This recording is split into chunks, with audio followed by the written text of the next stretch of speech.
In the days when Israel turned away from God, there arose a prophet, a man of courage and faith.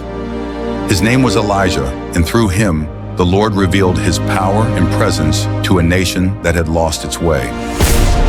Our story begins during the reign of King Ahab, who along with Queen Jezebel led the people of Israel to worship Baal, a false god. But Elijah had a message from the one true God. Elijah spoke to King Ahab, "As the Lord, the God of Israel, lives, whom I serve, there will be neither dew nor rain in the next few years except at my word." King Ahab looks startled and angry as Elijah walks away, disappearing into the wilderness.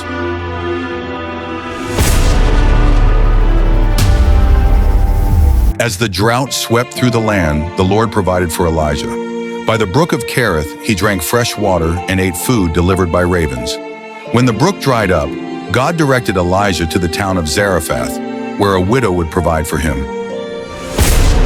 Elijah approaches a widow gathering sticks outside her humble home, saying, "Would you bring me a little water in a jar so I may drink?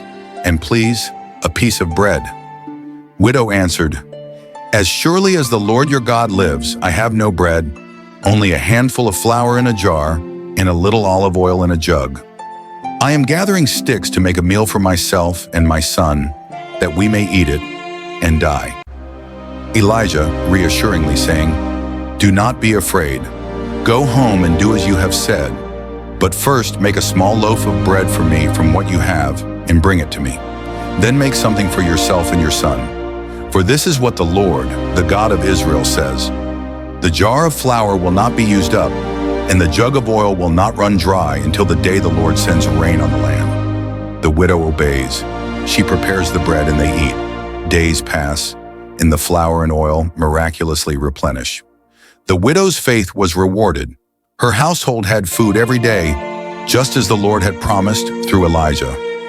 One day the widow's son falls ill. He grows worse and eventually stops breathing. The widow in anguish goes to Elijah.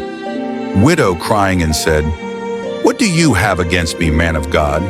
Did you come to remind me of my sin and kill my son?" Elijah gently answered, "Give me your son."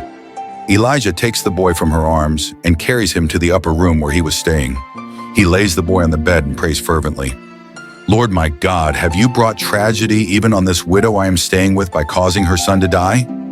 Elijah stretches himself out on the boy 3 times and cries out to the Lord, saying, "Lord my God, let this boy's life return to him." The Lord hears Elijah's prayer. The boy's life returns and he begins to breathe again.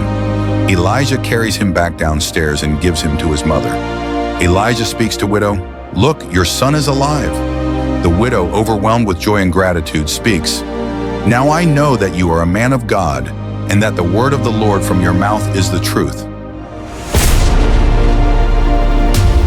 The showdown of Mount Carmel.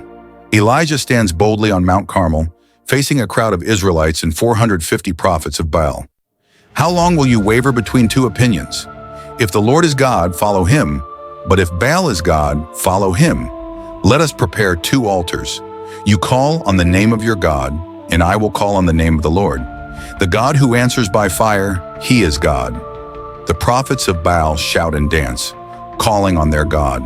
Hours pass, but nothing happens. Elijah watches, unimpressed.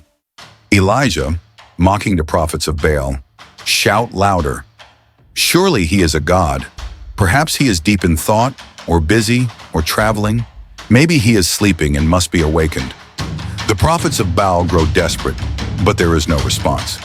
Then Elijah steps forward, saying, "Come here to me." Elijah rebuilds the altar of the Lord, placing 12 stones to represent the tribes of Israel. He pours water over the altar until it is soaked.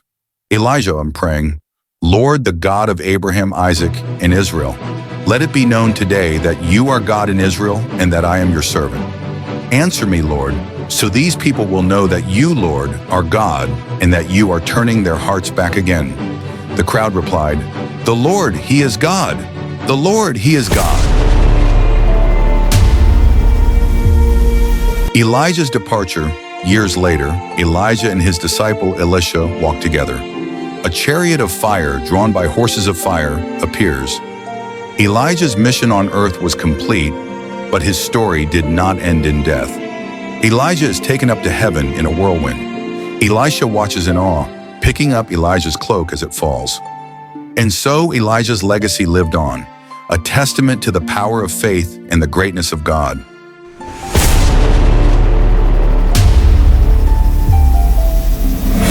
The story of Elijah is one of faith in the midst of suffering, of courage in the face of adversity, and of unwavering trust in God's power and promises. Elijah's journey reminds us that even in the driest seasons of life, God provides. In moments of despair, He hears our prayers, and in times of doubt, His power shines through. Through Elijah's trials and triumphs, we see a God who is faithful, a God who never abandons His people, and a God who calls us to stand firm in faith. May we, like Elijah, trust in Him no matter the storms we face.